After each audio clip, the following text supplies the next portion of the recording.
Hoje nós vamos falar um pouco sobre teologia negra e a importância da experiência da teologia negra nos Estados Unidos, dentro do seu contexto, mas a importância dessa perspectiva no Brasil. A teologia negra que surge por volta de meados da década de 60 e surge a partir da confluência de três fatores extremamente importantes. O primeiro, que é o acirramento da segregação racial nos Estados Unidos. O segundo, que é o aumento dos movimentos de resistência dos negros contra a segregação racial, com destaque para a resistência liderada pelo Martin Luther King, mas ele não estava sozinho, tinha movimentos de resistência diversos. E o outro, que é o fator mais importante dentro daquilo que a gente está conversando, que é a omissão, no limite, a indiferença e, às vezes, a conivência dos cristãos brancos dos Estados Unidos, da Igreja Branca dos Estados Unidos, sobretudo do Norte, com relação a todo o sofrimento do povo negro dentro do contexto da segregação racial. A leitura dessa confluência faz com que teólogos e pastores negros, lá nos Estados Unidos, comecem a repensar que eles não podem compactuar da mesma perspectiva hermenêutica dos teólogos e pastores brancos dos Estados Unidos, por um motivo muito simples: eles não têm na sua história, não têm na história dos seus descendentes a mesma história de sofrimento, de escravidão, de perseguição, de segregação, de ser destituídos de direitos, como eles tiveram. Então, era necessário romper com essa perspectiva hermenêutica branca, europeia, e construir uma hermenêutica a partir do sofrimento do povo negro, ou seja, uma hermenêutica a partir de um Deus que olha para o sofrimento do povo negro. Isso faz com que eles revejam diversas leituras e passagens.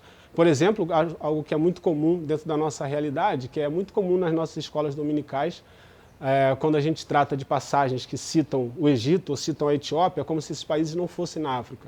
E a intuição é de que essas pessoas não eram negras, mas tem um contexto aí racial e essas pessoas são negras e isso não passa sem ser percebido.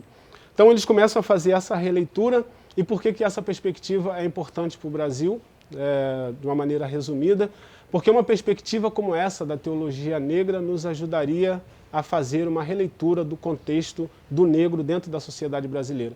Nos ajudaria a denunciar e a refletir sobre a naturalização do racismo na sociedade brasileira, uma vez que a nossa sociedade está totalmente estruturada dentro dessa história que começa com a escravidão. Tudo que o Brasil construiu, tudo que a gente tem economicamente, socialmente, tem como base a sua história firmada dentro do contexto de escravidão. E o contexto de escravidão ele não some só porque a escravidão foi abolida. Ele permanece dentro da cultura, dentro da naturalização das nossas relações. Uma perspectiva como a teologia negra nos ajudaria a fazer uma releitura dessa história e identificar esses pontos de racismo dentro das nossas relações.